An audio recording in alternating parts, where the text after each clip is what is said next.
the question is in three parts. Option 1 says that show the formation of Na2O by transfer of electrons between the combining atoms. Option 2 says why are ionic compounds usually hard. Option 3 says how is that ionic compounds in solid state do not conduct electricity but they do so in molten state. तो हमसे पूछा गया है कि solid state में सबसे पहले हमसे पूछा गया है कि हमें फॉर्मेशन शो करनी है Na2O की बाय ट्रांसफर ऑफ इलेक्ट्रॉन्स. तो इसके लिए हमें बेसिक चीज़ पता होनी चाहिए, दैट इज़ कि सोडियम का जो इलेक्ट्रॉनिक कॉन्फ़िगरेशन होता है, इसके पास 11 इलेक्ट्रॉन होते हैं, इसका इलेक्ट्रॉनिक कॉन्फ़िगरेशन होता है 281. क्योंकि ये एलिमेंट्स क्या चाहते हैं, स्टेबल होना, तो ये चाहते हैं इनकी आउटर मोस्ट शेल में 8 इलेक्ट्रॉन हो एक्सेप्ट हाइड्रोजन और हीलियम. तो ये क्या करते हैं, इस 8 इलेक्ट्रॉन को अचीव करने के लिए इस एक इलेक्ट्रॉन को डोनेट कर देगा स्टेबिलिटी अचीव करने के लिए. तो यहाँ पे let me right it again, Na plus बना लेगा एक इलेक्ट्रॉन डोनेट करके और इसके पास होंगे अब 2,8 इलेक्ट्रॉन. सिमिलरली ऑक्सीजन के पास होते हैं 8 इलेक्ट्रॉन्स, इसका इलेक्ट्रॉनिक कॉन्फ़िगरेशन होता है 2,6. अब ये क्या करता है, ये 2 इलेक्ट्रॉन गेन करता है और 2 नेगेटिव स्टेट में आ जाता है 2,8. तो अब हमें इसी को हमें इसको शो करना है बाय ट्रांसफ़र ऑफ इलेक्ट्रॉन. तो इस चीज़ को हम किस तरीके से शो करते हैं, हमें इनको शो करना होता है by Lewis dot structures. Lewis dot structure क्या होते हैं कि जो वैलेंस शेल में इलेक्ट्रॉन होता है, जैसे सोडियम के पास वैलेंस शेल में 1 इलेक्ट्रॉन है, तो आप सोडियम का सिंबल लिखो और उसके 1 इलेक्ट्रॉन को एज अ डॉट रिप्रेजेंट कर दो. ये डॉट आप Na के सिंबल के अराउंड कहीं भी लगा सकते हो. सिमिलरली ऑक्सीजन के पास वैलेंस शेल में कितने इलेक्ट्रॉन है, 6. तो हमें ऑक्सीजन के पास में इस तरीके से 6 डॉट लगानी है. तो ये डॉट आप कहीं भी लगा सकते हो ऑक्सीजन के अराउंड. इस तरीके से ये एक डॉट एक इलेक्ट्रॉन को रिप्रेजेंट कर रही है. तो हमें यहाँ पे Na2O बनाना है. Na2O मतलब कि 2 सोडियम के एटम्स हैं और ये यहाँ पे ऑक्सीजन के साथ बॉन्ड फॉर्मेशन कर रहे हैं. तो मैं ये वाली जो ऑक्सीजन की डॉट्स हैं इन्हें यहाँ से हटा के इसको इस साइड रिप्रेजेंट कर रही हूँ ताकि क्लियर हम इसको समझ सकें. तो यहाँ पे क्या होता है, जैसा कि हमने कहा सोडियम क्या करना चाहेगा, सोडियम पॉजिटिव स्टेट में आना चाहेगा अपना इलेक्ट्रॉन डोनेट करके स्टेबल होने के लिए. वहीं ऑक्सीजन क्या करना चाहेगा, उसको चाहिए 2 इलेक्ट्रॉन, वो 2 इलेक्ट्रॉन एक्सेप्ट करना चाहेगा. तो सोडियम यहाँ से इलेक्ट्रॉन डोनेट कर देगा ऑक्सीजन को और ऑक्सीजन इन्हें गेन कर लेगा. तो यहाँ पे सोडियम के पास में हमारे पास 2 सोडियम थे, सोडियम के पास में आ जाएगा पॉजिटिव चार्ज और ये जो ऑक्सीजन है इसको अगर हम देखें तो ये ऑक्सीजन के पास में अपने 6 इलेक्ट्रॉन्स थे. ये जो सोडियम ने इलेक्ट्रॉन दिए, मैं इनको थोड़ा डार्क कर दे रही हूँ, ये सोडियम ने यहाँ पे इलेक्ट्रॉन दिए, तो इस पे ओवरऑल आ जाता है नेगेटिव चार्ज, 2 नेगेटिव, क्योंकि इसने 2 इलेक्ट्रॉन एक्सेप्ट किए. तो इसको हम रिप्रेजेंट कर सकते हैं लाइक दिस Na2O. तो ये हमारा बन गया सोडियम ऑक्साइड. तो ये इस तरीके से ट्रांसफर ऑफ इलेक्ट्रॉन होता है. सेकंड अगर हम बात करें why are ionic compounds usually hard, तो ये हमारा फर्स्ट ऑप्शन हो गया. सेकंड की बात कर लेते हैं अब हम, आयनिक कंपाउंड्स हार्ड क्यों होते हैं.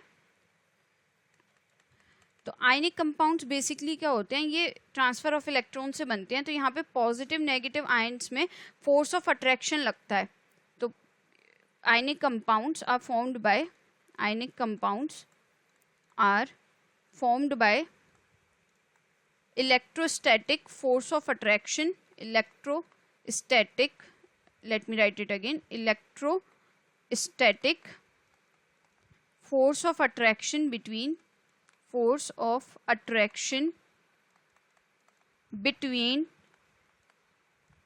cations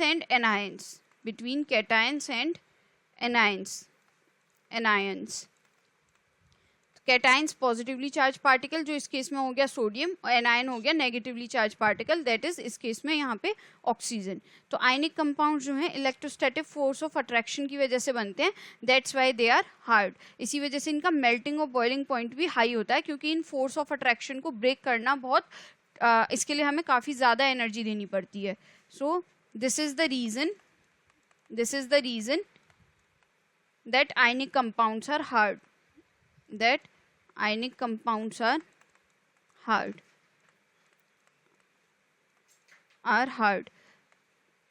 अब हम थर्ड ऑप्शन की बात कर लेते हैं. थर्ड हमसे पूछा गया है क्वेश्चन में, how is that ionic compound in solid state do not conduct electricity but they do so in मॉल्टन state. तो अब होता क्या है जब ये कंपाउंड सॉलिड स्टेट में होते हैं, जैसे अभी हम Na2O की बात करें जो कि हमने बनाया, तो सॉलिड स्टेट में ये कंबाइंड स्टेट में रहते हैं, राइट।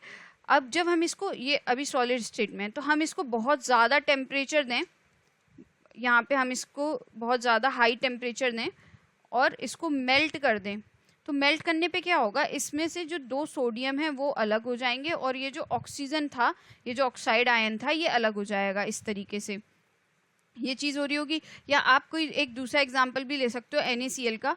NaCl जो घर में कॉमन सॉल्ट यूज़ होता है वो भी इसी तरीके से बनता है और आयनिक कंपाउंड होता है। उसको भी अगर आप मेल्ट करो, हाई टेम्परेचर दो, उस पर जब ये मेल्ट हो जाएगा तो Na आयन अलग हो जाएगा और क्लोराइड आयन अलग हो जाएगा। तो हमें पता है कि इलेक्ट्रिसिटी कब कंडक्ट होती है, इलेक्ट्रिसिटी को कंडक्ट होने के लिए चाहिए होते हैं फ्री इलेक्ट्रॉन्स या ions. Electricity is conducted by free electrons और आयंस।